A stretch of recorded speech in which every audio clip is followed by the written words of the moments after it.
Hello, this is old Mr. Kent of MrKent.com.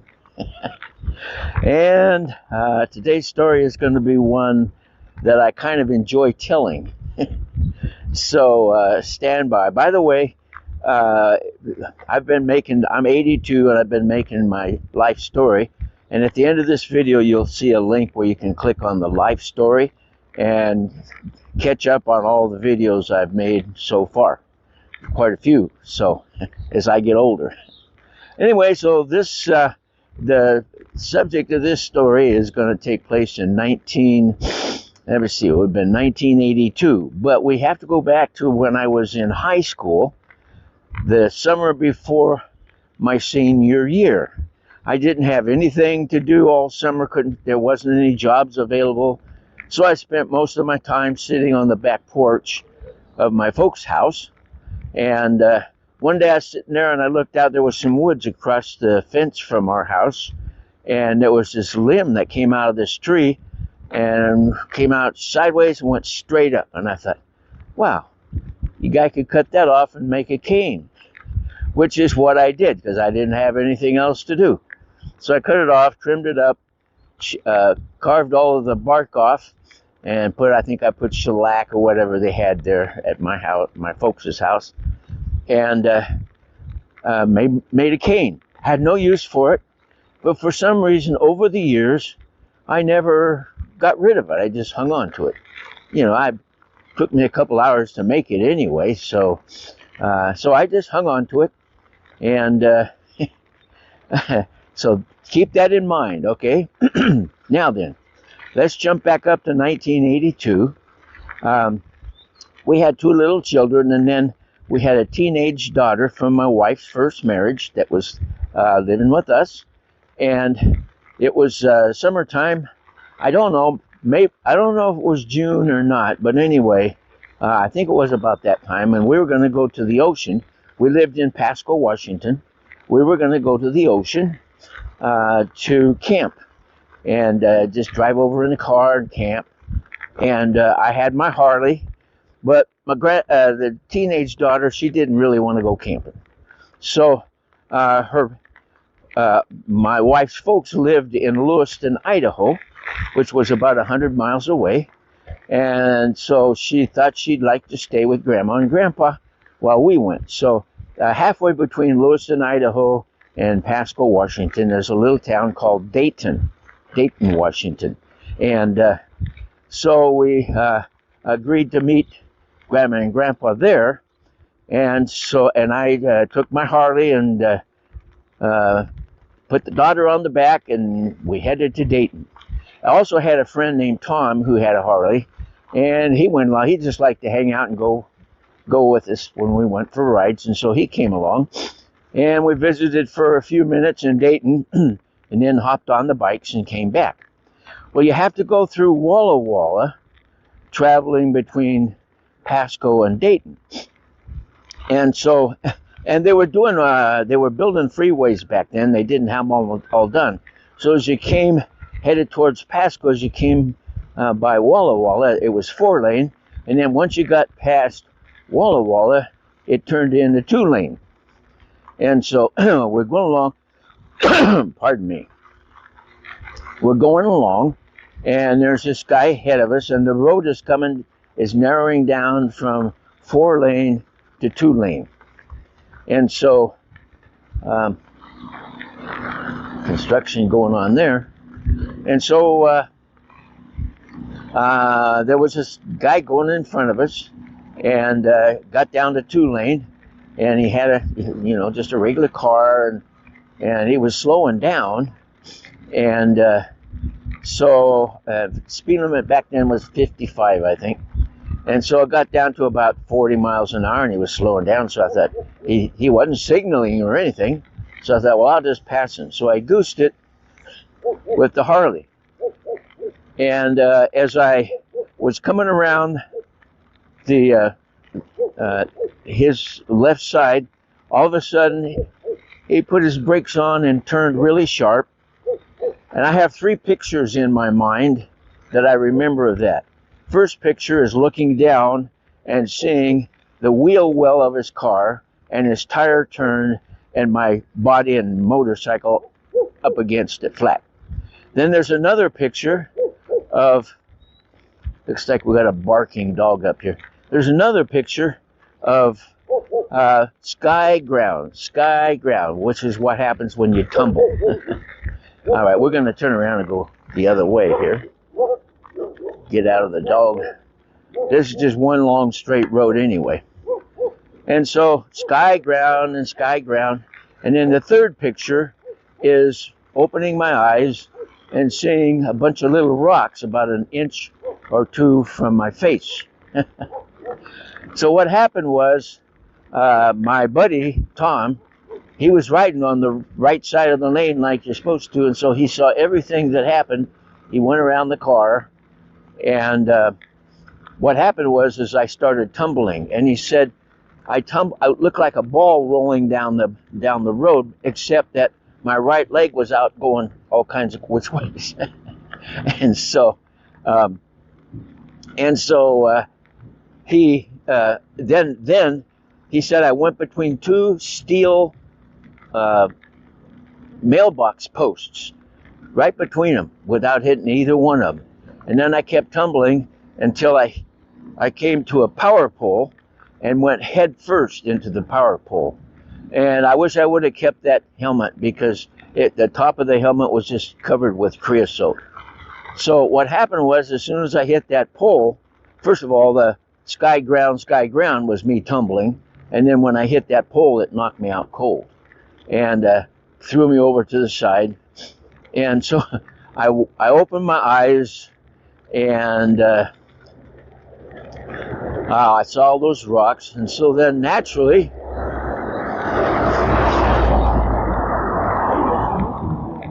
we had a lot of traffic come by. Anyway, naturally, I started to move to get up. Well, as soon as I started to move, it was very, very painful. And so somebody, I don't know, I was just laying there. My buddy was standing there next to me, and somebody called. I don't know how they did it, because cell phones weren't all that popular back then. But anyway, somebody called the police and ambulance. And so the ambulance guys showed up, and they had to put me on a stretcher, put me in the ambulance. Man, that hurt. Oh, it hurt. Every time you moved my leg, it would hurt. Yeah, there's a friend of mine. That's a nice dog. Anyway, so they put me in there, and the weird thing was they took me off the stretcher and put me on a bench on the left side of the cab of the ambulance, and then the two of them went back up front and just left me laying there. I wasn't strapped in. I remember we were bouncing along, and I was going up and down on that board, and then they went around the corner, and if I hadn't hung on to something, I'd have rolled off onto the floor. So I wasn't too impressed with the ambulance. So anyway, but I got to the hospital, and then they had to set my leg. This was before they took me to a room. And I guess, as I remember, I was conscious, and there were about 6 guys holding on to me, because it was so painful. I didn't, oh man, I didn't want to, and so they just kept pulling, and they got my leg basically where it should be. And then got me to my room, and I don't remember a whole lot after that, but what happened was, and there's a picture of me, which I'll put in, and you can take a look. What happened was my leg was broke just below the knee, broke in half, and then split up to the knee. So the break, and then split up to the knee, and then down, both bones down at the bottom above my ankle were broken. And so I was in a mess. I was in the hospital with that stay. Totally, I stayed in the hospital with that for 18 days. But the first 10 days, I was in the hospital, and I had my friend Tom buy me a box of Snicker bars. And every time a nurse would come by,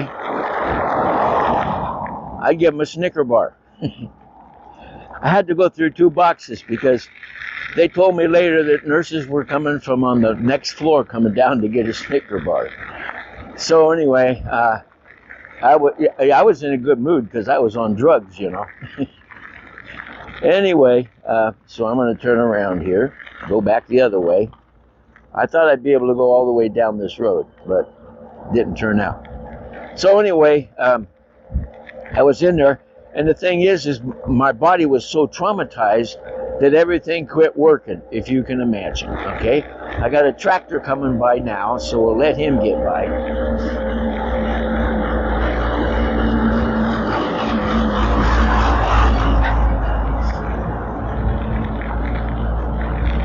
I don't know about this road. I've gone here before, but anyway.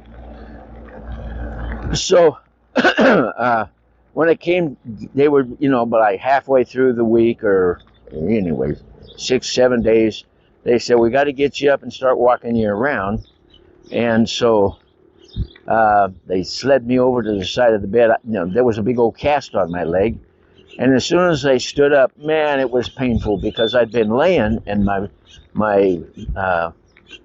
been just laying on my back, and the blood wasn't going into my leg like it did when you stand up. So they said, just from now, but till between now and tomorrow, sit up in the bed, don't lay down unless you sleep, and we'll try it again. So they finally got me where I could walk around, and I don't remember any more about that except that I was walking around with a nurse by me, you know, with a little stand that they have. Finally, I got out, went home for a week or 2, I don't remember, and my poor wife, you know, we were planning a trip to the ocean, and I kind of spoiled that. And my son, who I live with now, my son was 5 years old, and when they told him my leg was broken, his picture was that my leg came off. But he didn't say that to anybody, and nobody told him. So they came down to the hospital to visit me, and he said, his leg's back on again, or whatever, I don't remember. Anyway, so I went home, and I was not happy. I have to apologize because I shouldn't have been this way, but I was mad because all kinds of bad things just happened to me, you know.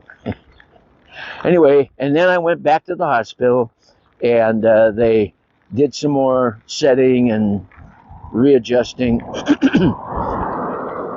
And where the leg had split below the knee, they put a stainless steel screw in there to hold the 2 halves together. Anyway, later in the year, I had to go back and have that pulled out. So, fortunately, at first I was in a wheelchair, then I was on crutches for quite a while, and finally, later in the year, I was able to walk with a crutch, which I already had. It was all made and everything. So, why I made that crutch, I really don't know, but it sure came in handy when I broke my leg. So anyway, and then of course, that broken leg changes your life because you can't do the things you used to do. For one thing, I gotta end this up. I learned how to walk on stilts when I was a kid, and at the church where the radio station was, I taught Sunday school, and they wanted somebody to drum up to bring the kids, you know, out to get in those 20 buses that they had. So I put on stilts, and my wife made me a suit, so I was 8 feet tall at the top, and I'd walk around the neighborhood playing had a little accordion, playing the Mickey Mouse tune, who's the leader of the gang that's good for you and me? M-I-C-K-E-Y-M-O-U-S-E, Mickey Mouse. I shouldn't be singing on my videos. Anyway, so I did that, but after the wreck, I couldn't do that anymore. So that was kind of sad because I kind of enjoyed it. It was something I could do easily. And it brought a lot of kids into Sunday school. So anyway, that's today's story. I hope you enjoyed hearing about my mishap. That kind of kind of changed my life because there was some things I couldn't do after that. And to this day, my knee still bothers me once in a while, and I'll grab the cane and walk with it. So anyway, I guess that's about it for this video. I want to thank you for watching my videos, and God bless.